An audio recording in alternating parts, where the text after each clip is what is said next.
అసలు కల్తీ కాదండి, నెయ్యి లేదు కాబట్టి కల్తీ నెయ్యి కాదు. ఇది ఒక పదార్థం, ఒక విష పదార్థం, ఒక విష పదార్థాన్ని తీసుకొచ్చి లడ్డూలు తయారు చేసినట్టుగా. నచ్చకపోయినా వినండి, టాయిలెట్లు క్లీన్ చేసే కెమికల్ కలిపారు. ఎస్ మీరు హార్పిక్ లాంటివి వాడతారు కదా, టాయిలెట్లు క్లీన్ చేస్తారు కదా, టాయిలెట్లు క్లీన్ చేయడానికి వాడే లబ్సా వాడారు.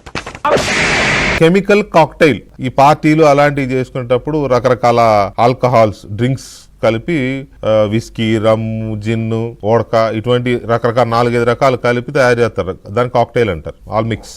ఇక్కడ కూడా కెమికల్ కాక్టైల్ ని వాడి అలా కలిపినటువంటిది, వాడినటువంటిది మనం ఏదైతే బాత్రూములు గడుక్కోవడానికి ఉపయోగిస్తామో యాసిడ్ దాన్ని ఉపయోగించారు నెయ్యిగా కనపడడానికి. ఇలా బీఫ్ తోటి, పిగ్ ఫ్యాట్ తోటి, ఫిష్ ఆయిల్ తోటి కలిపి ఎనిమల్ ఫ్యాట్ ఎస్ అది ఎక్స్ట్రీమ్ కెమికల్ గీతో తయారు చేసి ఇస్తారా దేవుడికి? అంటే ఏమైనా మేము తిడతాం, ఏమైనా మాట్లాడతాం, జరిగిపోతుంది, నో విలువలు, నో క్యారెక్టర్, ఏదైనా చేస్తా.